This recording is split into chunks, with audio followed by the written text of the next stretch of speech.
Dan Illman, Mike Beer, the DRFBets race of the day for Saturday, July the 28th, race number 10 at Saratoga. It's the Grade 2 Jim Dandy. It's the local prep for the Midsummer Derby, the prestigious Travers Stakes. DRFBets members can play the Weekend Warrior Bonus Series. Bet $25 on one horse to win on race 1 at Saratoga and/or Del Mar each Saturday and Sunday and get a $10 bonus, win or lose. That's 18 races in all for a potential grand total of $180 to be awarded on Pacific Classic and/or Travers Day. Bets must be made on the new bets.drf.com site. Let's take a look at this field of 3-year-olds going 1 1/8 at the Spa on Saturday. You can access free formulator pass performances for the Jim Dandy on the Race of the Day event page at drf.com. Download them, handicap along with us. We'll take the field in post position order, beginning with the likely speed, Mike, the number 1 Flame Away. And this is just a hard-trying son of Scat Daddy.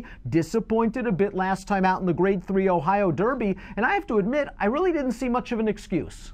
Yeah, I feel the same way about him. I didn't see a real big excuse for him in the Ohio Derby. Just couldn't get it done that day. I do think the horse that wound up winning that race, Core Beliefs, is pretty good, but I didn't see the excuse for him. Maybe he rebounds here. I'm starting to feel like this horse was an overachiever earlier this year, and he may have reached the end of the line as far as his dirt graded stakes capabilities go. He's a hard trier. I think 1 1/8 is a little bit far for Flame Away, although you did mention Core Belief's good effort in the Ohio Derby, and Trigger Warning, the 3rd place finisher, came back to run 2nd in the Indiana Derby with a 90-plus Beyer speed figure. Timeform US Pace Projector in this short field is kind to Flame Away. Breaking from the rail, he's going to go to the front, and I guess he's going to try to pull off the Sam Davis gambit from back on February the 10th. He beat Vino Rosso that day. Vino Rosso's favored over him in this spot.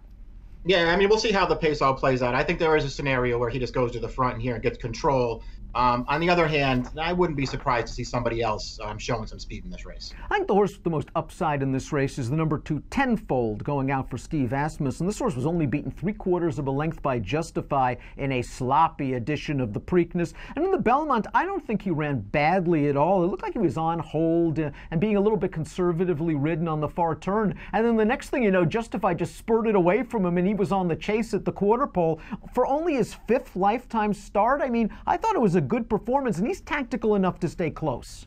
Yeah, I agree with all that stuff. I mean, I thought he ran fine in the Belmont Stakes. I thought he ran fine in the Preakness, only career starts 4 and 5.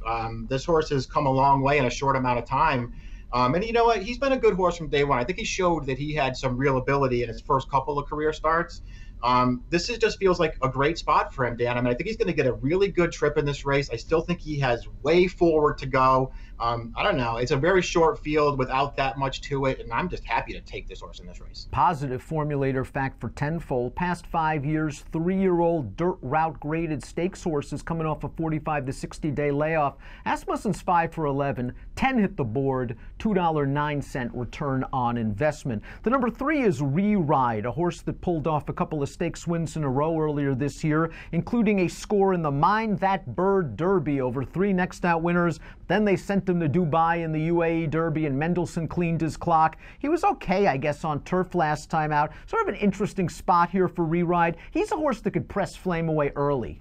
Yeah, he's got a little bit of speed. I wouldn't be surprised to see him racing forward in this race. You know, I guess the way to look at his race last time on turf is just that they were prepping him or giving him a race, you know, first time back from Dubai, because he didn't run that great in the race. He got a good trip and just never looked like he was really going to win. But maybe they were just giving him a race to switch him back to dirt.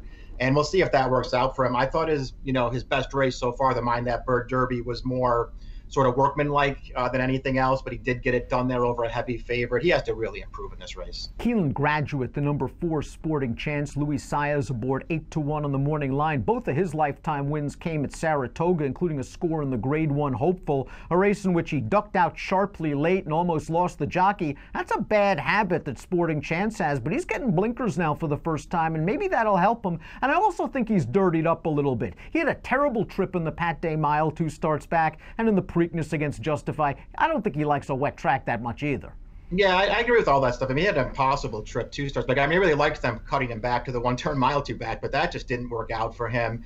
You know, his Preakness last time, you know, between horses early, steadied a little bit, lost all kinds of position. He was never going to factor after that.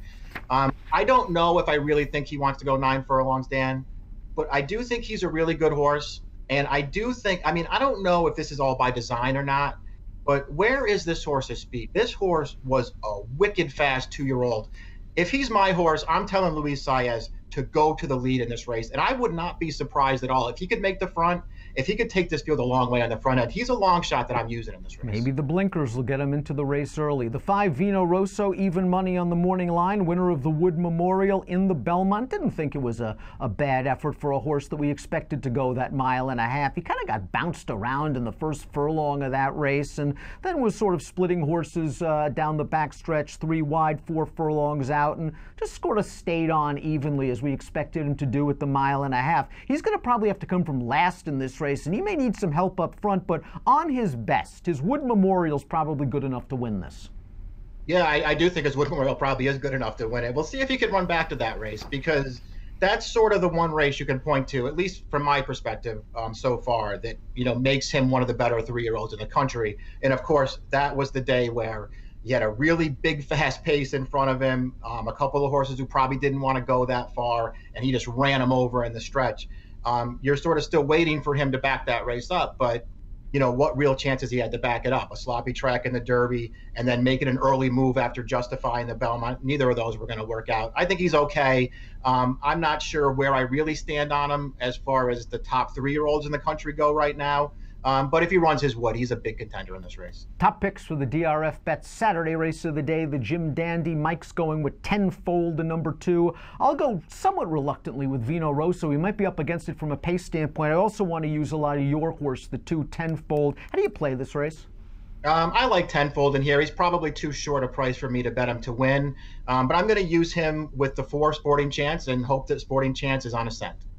Once again, DRFBets members, take advantage of this Weekend Warrior bonus series. It's a pretty good deal where you bet $25 on one horse to win, and you get a $10 bonus win or lose. Those races 1 at Saratoga and or Del Mar each Saturday and Sunday. Approximate post time for the Grade 2 Jim Dandy, 6:18 Eastern on Saturday.